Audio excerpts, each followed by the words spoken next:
Hi, class. So what we're going to look at now is spectroscopy, and specifically IR. And so what this typically is used for is to examine a molecule. And so a lot of times we'll use some interaction with matter and light. It gives our spectroscopy. And so we're actually going to explore a few of these through the class. And a lot of times it's looking at specific things in a molecule. So the orbitals, the bondings, a lot of what we know about a molecule comes from spectroscopy. And even in lab, a lot of times, the way you can prove you made something, or if you're hypothesizing that a molecule is behaving a certain way, you can use spectroscopy to prove that. Right?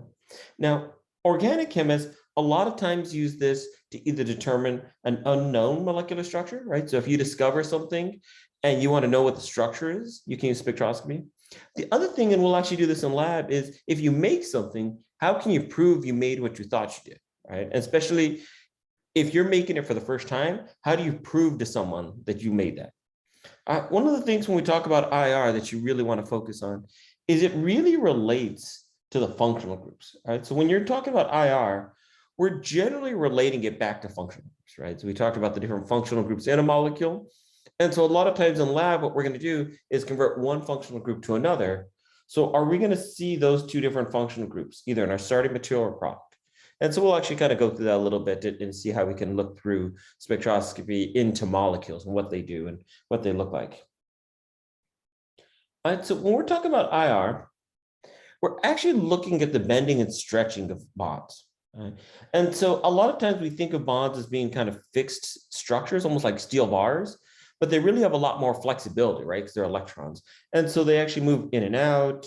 They kind of push towards each other in kind of this asymmetric bend. Symmetrical is kind of going in and out at the same time, almost like if you're doing something at the gym. They also do different kind of bends and rockings.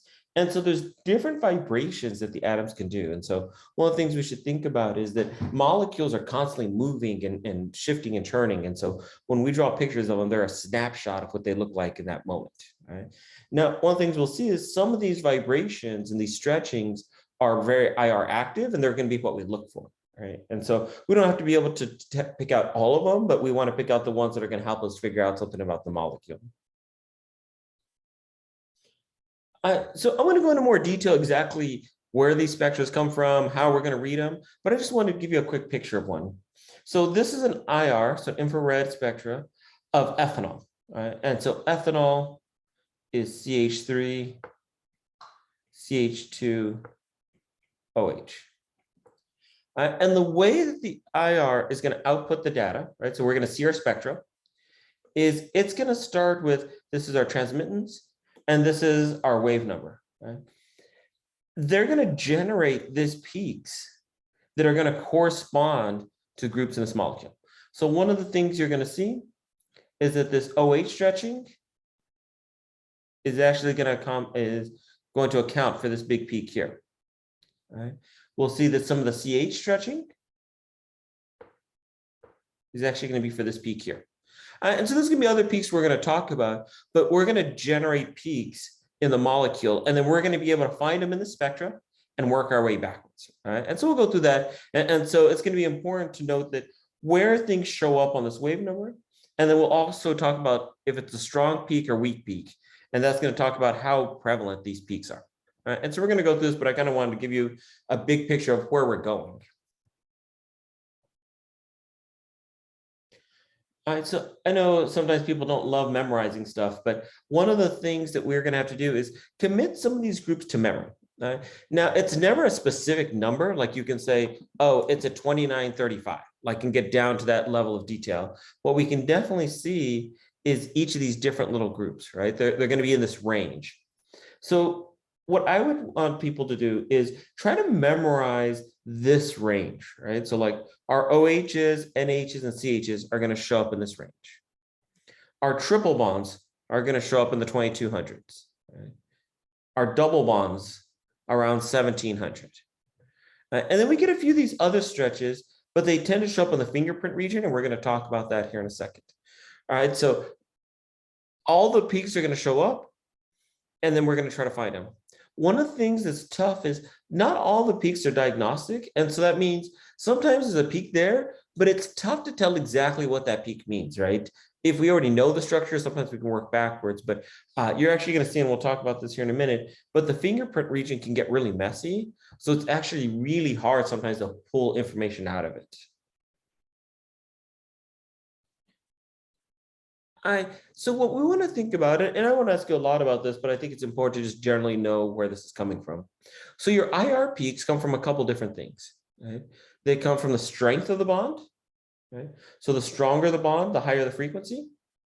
At the mass, right? So the heavier the atoms are, right?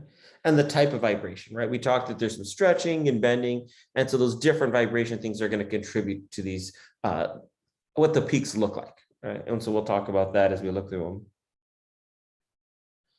One last wrinkle, and we talked a little bit about symmetry before, where if things are exactly symmetrical, right, then they won't, there's that plane of symmetry, right? So like on this one, there's a mirror plane right through the middle of this, and they reflect. And so what happens is, if there's not at least a little bit of a dipole, we won't see them in the IR. And so what this tells me, and this is just important because then sometimes you don't see peaks that you think you should. So since this molecule is completely symmetrical, do you see how the groups on the left are exactly the same as the ones on the right? And so if these two groups are the same, then when they reflect, you don't see that CH spread stretching. All right, now if this molecule looks something like this, where there was only one CH3 and a hydrogen and a CH3, then they're no longer perfectly the same, so we won't see any stretching. All right, so there's got to be some difference in it, right?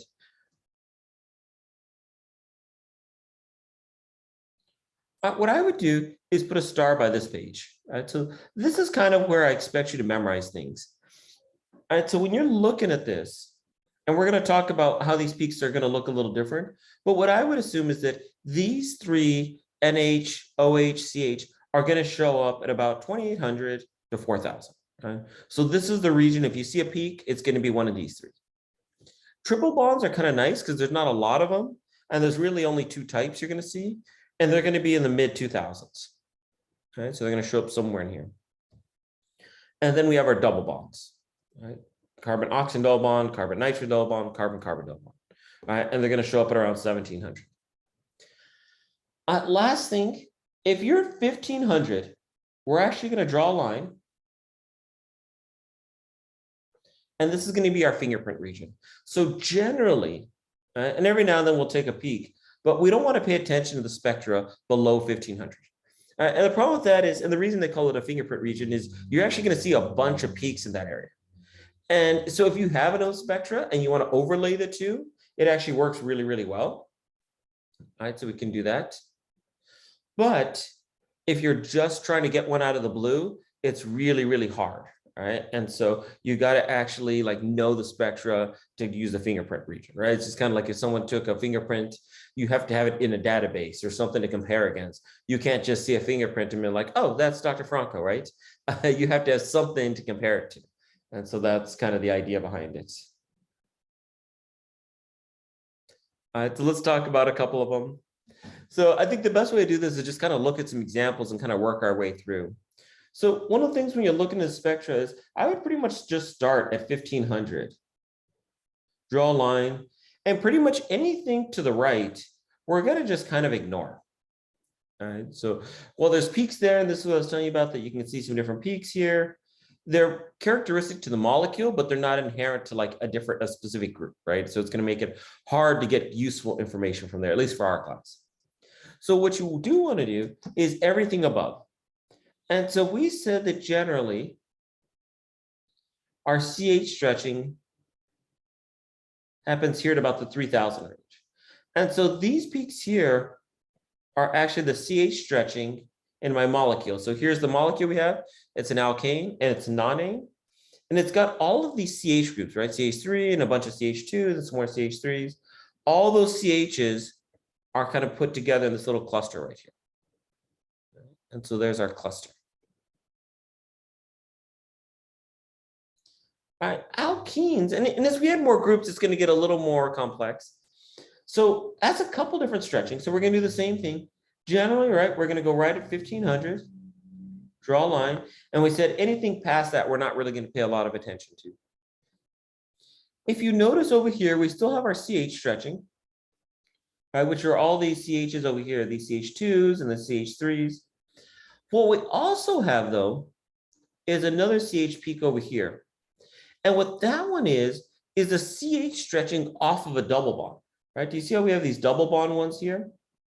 So they're both CH stretchings, but what they're attached to is moving them slightly, right?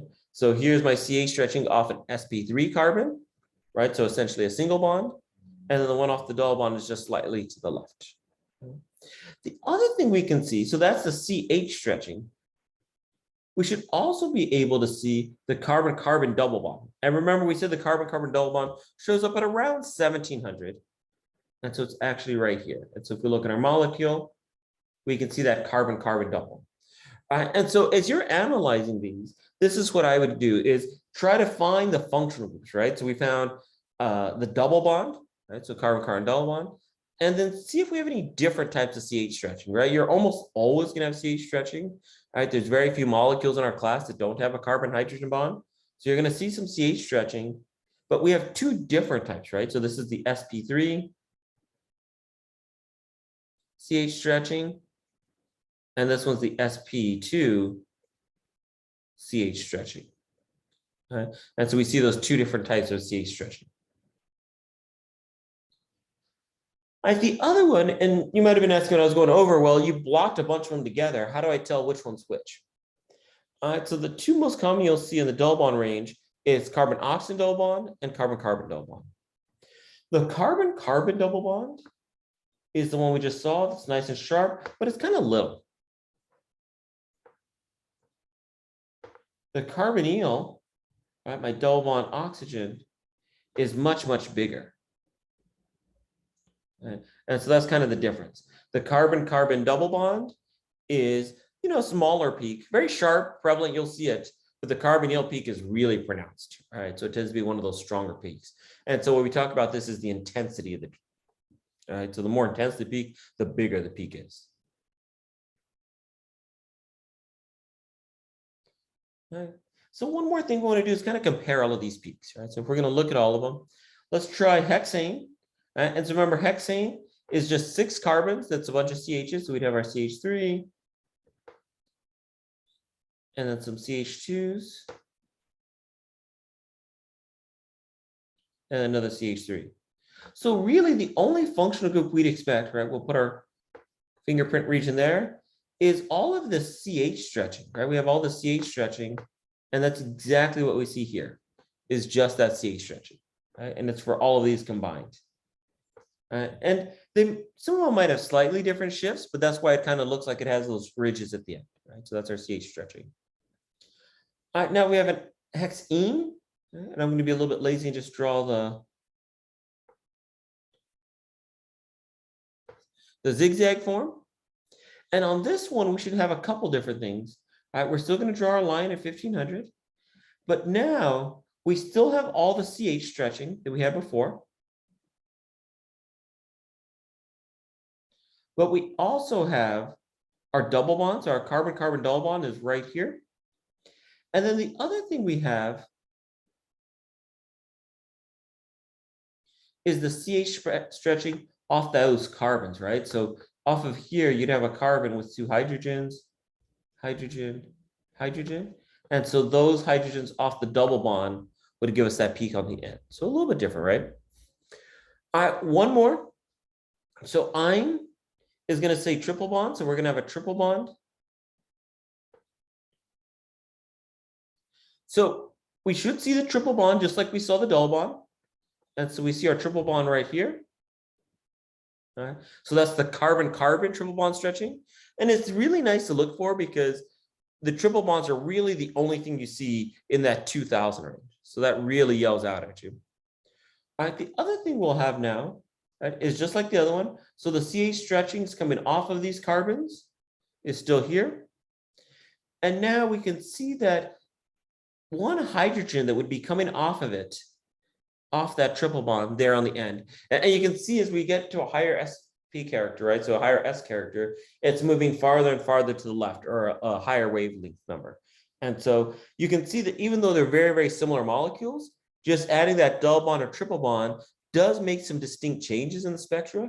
And so this is what I would ask you guys to do is, if you see these spectras, be able to match these up, right? So a good question would be to give you these 3 spectra and ask you to match them to each of these molecules, right? One of the things I'll ask you to do in lab for your lab write-ups is I'll give you the molecules, right? You'll know what product you're supposed to make, and you'll highlight the groups in them. A couple other peaks that are really characteristic is your OH stretching. And what you should put in your notes about that one is it is at about 3,300. Right? So I usually just kind of pick the middle number and memorize that. But it tends to be really round, right? So if you have an OH peak, it tends to be really round. See how the rest of these kind of have sharp edges at the end? Same thing here and here. But this one tends to be much more round. This, and so you'll see an OH stretch, whether it's an alcohol or if it's a carboxylic acid. There's one notable difference though. If it's a carboxylic acid, this peak is going to be much more round. So you'll see it much more broad and spread out, right? So it'll kind of be stretched out a little bit. The other thing you would notice is you would also have another carbonyl peak, right? So in order for it to be a carboxylic acid, we'd have to have a peak here at around 1700 as well. But regardless, alcohols are also a little bit rounder than traditional peaks. And then if it's a carboxylic acid, that's even accentuated even more. Ethers and carbon-oxygen bonds, right? So whether it's an alcohol or an ether, you can have a carbon-oxygen bond. These are kind of tough because they're in the fingerprint region, right? So this would be in my fingerprint region, so it'd be here. And so just because you have a peak around that number, around 1100, doesn't necessarily mean you have it, but the converse is true. If you don't have that peak, then you don't have that stretch. Right. So I know it's kind of a subtle play on words, but it's important because sometimes you have other peaks that show up in that region. So you can't definitively say that you have a CO stretch because you have something 1100. But if you don't have one, then you don't have that stretching. So you don't have that functional peak. All right. So it's a little tricky. All right. So again, this is kind of summarizing. It's another cheat sheet of exactly like what we just talked about, right? So it gives you a nice in-between number to focus on. And let me just highlight that triple bond right in the middle. So that's supposed to be a triple bond just in case it didn't show up too well. But it's just going through the common ones we see. The OH, kind of around that 3,300, 3,400, 3,500. It tends to be really broad, right? So medium strength, medium intensity, but very rounded. NH, it's medium, but doesn't have that rounded peak. So that's how you can tell the difference. CH tends to be very sharp, right? We've kind of seen a bunch of those. These two, right? We see in those 2200s, really the only thing that shows up around there. And then our 2 double bonds, right? Carbonyl is about 1700, very strong. A little less, 1650 is our carbon-carbon double bond. And it's about medium to weak. All right, so what I want you to do now is look at this spectra. So we have our spectra on top. Here are 4 possible unknowns. Right? So look at the spectra and decide which one of those 4 molecules is the right one. All right, so go ahead and give this a try, pause the video, and we'll do it together.